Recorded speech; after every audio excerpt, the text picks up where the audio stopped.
How to live your life using the grand wager. Convictions are a greater enemy to truth than lies. When you look at the major conflicts in history, and even in your own life, many of them are caused by the wrong convictions. Take the tragic death of Peanut the squirrel. Some lady reported a guy for having a pet squirrel. The cops busted down his door, confiscated Peanut the squirrel and Fred the raccoon, then they tested them for rabies by euthanizing them. The thing is that Peanut was already living with the man and his family for 7 years. Obviously, it did not have rabies. Instead, they used a very ham-fisted approach to invade this man's life and assassinate the family pets. The result of this was a massive amount of hate being put forth towards the person who reported it, the judge who signed the court order, and the chief police officer in charge, who is ironically named Karen. Hashtag not all Karens. This all happened very close to the 2024 US presidential election, and because of this gross abuse of power by law enforcement in a Democrat state, that may have convinced, or at very least added to people's resolve to vote Trump a Republican. The rest is history, and Trump won in a massive landslide. You could apply this same principle to your personal life. I made a bunch of money in crypto by speculating on altcoins. I refused to cash out because I thought banks were evil. Long story short, my assets lost over 90% of their equity, and I was once again not a millionaire. In fact, I had to give up my fancy car and move in with a roommate and get a job again. Now, this conviction is true to a certain extent, but I was wrong to go all in on this ideology. I should have used the grand wager instead of my conviction. It all comes down to this. When a situation arises or you hear a new idea, you should go, not ugh. Bitcoin is the future. But what if it's not? If I would have cashed out even 25% of what I made, paid taxes, and just parked it in the bank earning 3% interest, I would not have to work today. The wager is, I just made loads of money by being in the right place at the right time. My investments skyrocketed up in months. Maybe I should take some off the table instead of thinking it is going to go up forever. Yes, crypto is the future, but we aren't in the future, we are in the now. I really drank the Kool-Aid, and months later all the equity flowed right out. Another conviction most people would say they have is don't kill other people. Well, what if you're walking down the street and a crazy person comes at you with a knife? You can't get away, and the only option is to kill or be killed. Would you defend yourself or hold to your conviction of do not kill? What if you see a person being attacked on a subway and you step in to save the person's life, but in the process the person attacking is killed? Now, depending on the laws where you live, this may not be a good idea. This scenario happened to a guy named Jordan Keeley who lives in New York City, and the liberal law enforcement wants to put him in jail for 15 years.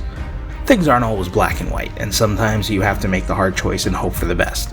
When those situations happen, you should take the grand wager versus following your own convictions. If someone rudely bumps into you and you spill coffee all over yourself, do you let it go or demand an apology? If the guy is covered in tattoos and has crazy eyes, then you should probably let it go. If the guy doesn't look like much of a threat, you could choose to say something and ask him to apologize. Of course, he might still have a gun or a knife. The purpose of the grand wager is to allow you to weigh your options and choose the best course of action. Information will never be perfect, but history shows that the most successful people are the ones who think and strategize. You can apply the grand wager to all areas of your life. I want to be rich is a desire that I've had since I was young. If you start researching the path you want to take to become rich, you could ask ChatGPT, for example, which cities have the most money flowing through them. Number 1, New York City has a GDP of $1.6 trillion per year, and there are 60 billionaires and about 350,000 millionaires. That is number 1 in the world. Number 2 is San Francisco, including the Bay Area, Silicon Valley. There's about 300,000 millionaires, 68 billionaires, and they do about $1 trillion in GDP. Number 3 is Tokyo, Japan. They have just under 300,000 millionaires, 12 to 15 billionaires, and they do about 1.5 trillion in GDP. Next, I would ask ChatGPT the top 10 ways how the richest people in the world made their money in the last 50 years. In no particular order, we have technology and internet, so Bill Gates with Microsoft, Jeff Bezos with Amazon, Larry and Sergey with Google.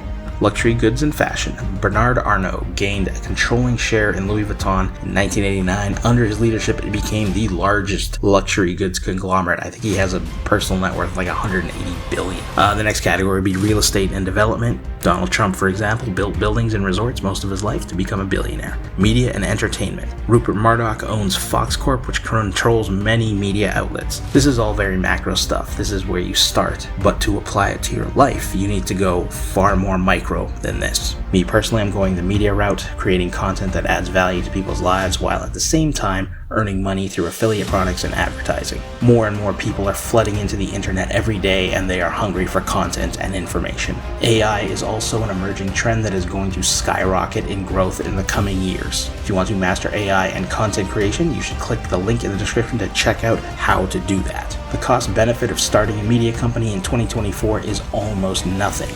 All you really need is time. The only equipment you need is a decent phone and laptop. My goal is to keep creating consistent quality content that people love. Leverage that up with paid advertising and a variety of products, and I should be able to make at least $1 million in the next 3 to 5 years. Of course, that entire time I will be banging money into Bitcoin and other cryptos, which will rise in value as well. Remember, the most successful people in life are those who think and strategize. Make time each day to just think of probable scenarios. Aaron Sorkin, the prolific famous screenwriter, takes 10 showers a day sometimes because he comes up with great ideas in the shower. Weird, but you can't argue with the guy's results. For more money secrets, sign up to my mailing list at thefocusedone.com. And don't forget to like, comment, and subscribe.